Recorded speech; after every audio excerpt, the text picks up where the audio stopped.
I never thought the quiet in our house could feel so loud.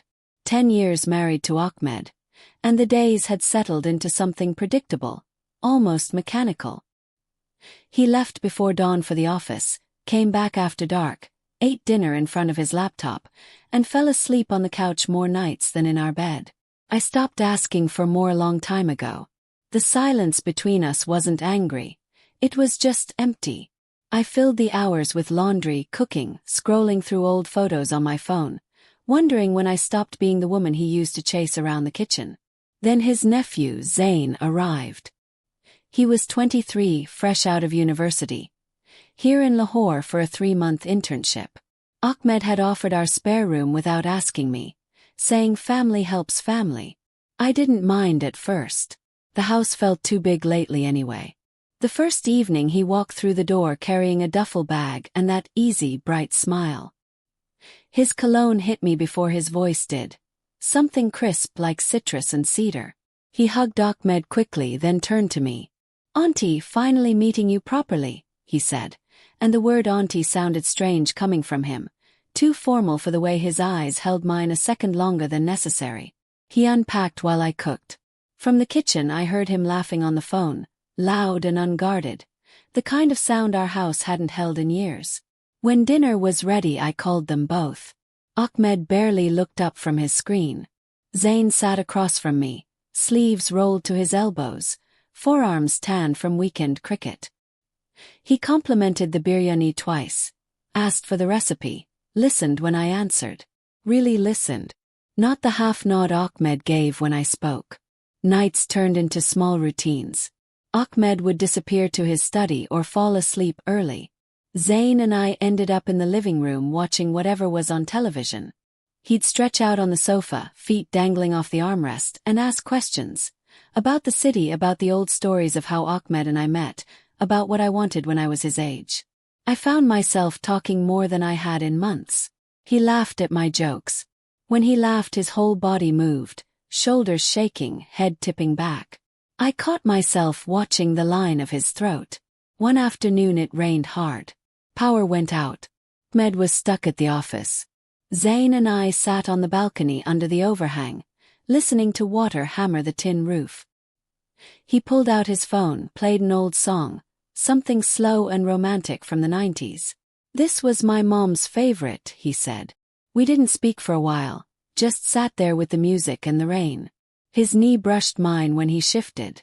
Neither of us moved away. Later in the dim kitchen he helped me light candles. Our hands touched over a matchbox. His fingers were warm, steady. He looked at me, not smiling this time, just looking, and said very quietly, "You deserve someone who sees you every day." My breath caught. I turned away to pour tea, pretending I hadn't heard the weight in his voice. But I had. And part of me, the part that had been starving for years, wanted to hear it again. The days blurred after that rainy afternoon. Ahmed's trips to Karachi became more frequent. Client meetings, he said. And the house grew quieter without him, but louder with Zain in it. He started staying up later, waiting for me to finish the dishes. We'd sit at the kitchen table with mugs of green tea, steam curling between us, talking about everything and nothing. He told me about his ex-girlfriend who left because he was too intense. I laughed and said intensity isn't a flaw. He looked at me then, really looked, and asked why I stayed so calm when I clearly wasn't happy. The question landed like a stone in still water. I didn't answer right away. Instead I told him about the dreams I used to have, traveling alone to northern valleys, opening a small cafe, writing the stories I never finished.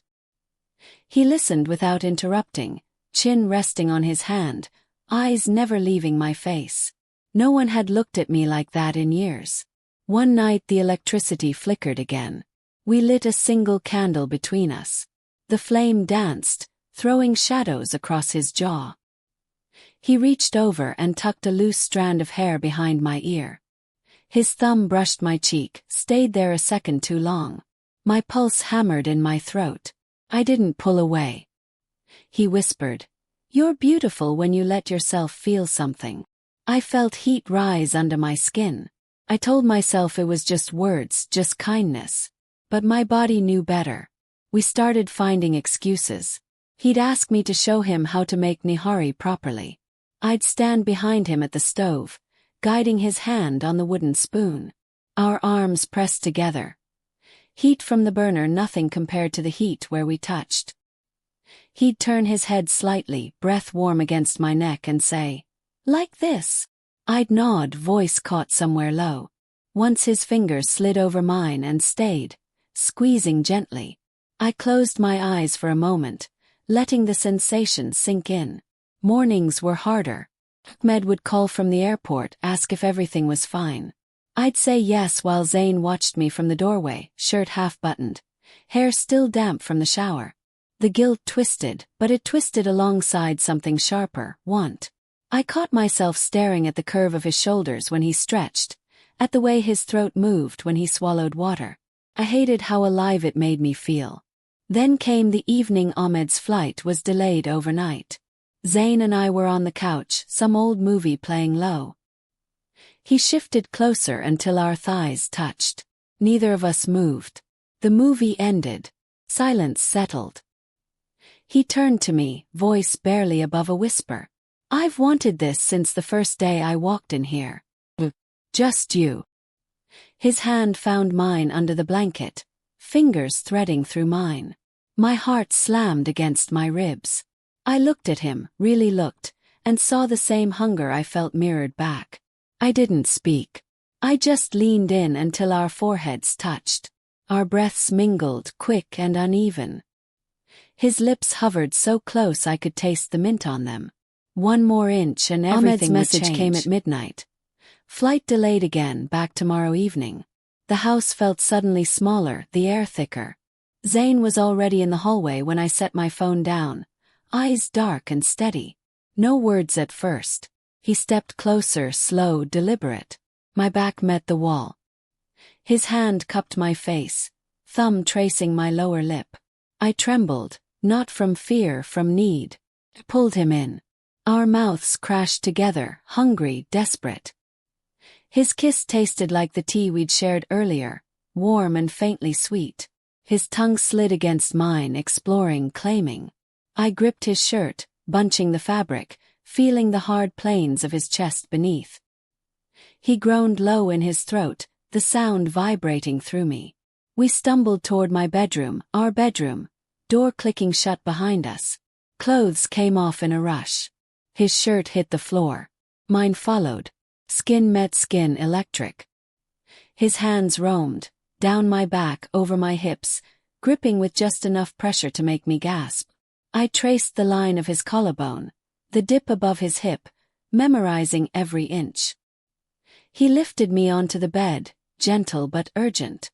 I arched when his mouth found my neck, teeth grazing, then soothing with soft kisses. Lower.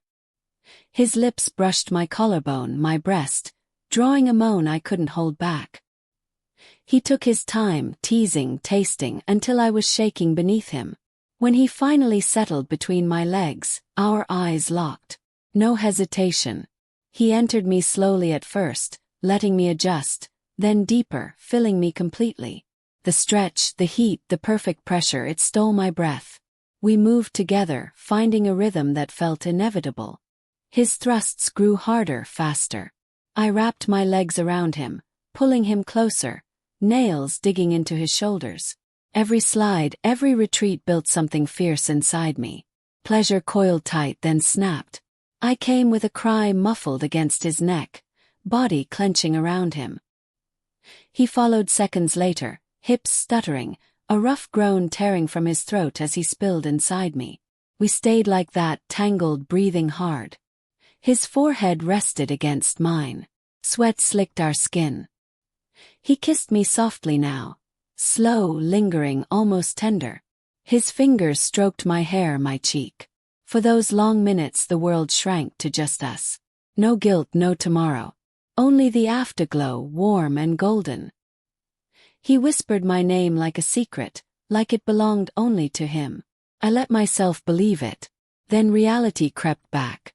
The bedside clock ticked. Ahmed's pillow still held the faint scent of his aftershave. A framed photo on the dresser. us on our wedding day, stared down. My chest tightened. Zayn felt the shift. He pulled me closer, arms wrapping protectively, but the spell was breaking. Satisfaction lingered in my limbs, heavy and sweet, but beneath it something colder stirred. Regret. Not for the act itself, not yet, but for how easily I had crossed the line I once swore I never would. I buried my face in his shoulder, hiding from the truth already settling in my bones. Morning light sliced through the curtains before I opened my eyes. Zayn was still beside me, arm draped across my waist, breathing slow and even. I stared at the ceiling, heart thudding with something heavier than guilt, dread. His phone buzzed on the nightstand. A text from Ahmed. Landing at 3. Home by 5. I slipped out of bed quietly, pulled on a robe and went to the kitchen. The counter still held the mugs from last night, lipstick faint on mine. I washed them like evidence. Zayn found me there, hair messy, wearing only his boxers. He came up behind me, kissed the back of my neck. I stiffened. "Don't," I whispered. He stepped back, confused. Turned. "This can't happen again." His face changed, hurt flashing quick, then understanding. He nodded once, slow. We didn't speak much after that. He showered, packed a small bag for the day, left for his internship. The house felt hollow without him. Ahmed came home tired, suitcase wheels rumbling across the tiles. He kissed my cheek, asked about my day. Said fine. He didn't notice the way my hands shook when I poured his tea or how I avoided looking at the bedroom door. Dinner was quiet. Zayn returned late, said hello politely, ate quickly, disappeared to his room. Ahmed went to bed early, snoring within minutes. I lay awake, listening to the ceiling fan, replaying every touch, every word, every second I'd let myself forget who I was supposed to be. Days passed like that, careful distance. Zayn and I barely spoke unless necessary. When our eyes met across the table, the air crackled, but neither of us moved closer. The wanting didn't disappear. It just went underground, sharp and constant. I caught myself watching him fold laundry, the way his shoulders moved, and hated how my body still responded. Ahmed noticed nothing. Or maybe he did and chose silence. I couldn't tell anymore. Then Zayn's internship ended. 2 weeks early. He booked a ticket back to Karachi. The night before he left, we sat in the living room after Ahmed fell asleep. No touching. Just words. He said he didn't regret it. Said he'd carry it quietly. I told him I regretted enough for both of us. He asked if I'd ever tell Ahmed. Said no. Some truths only destroy. He nodded, eyes wet. You were the first person who really saw me, he said.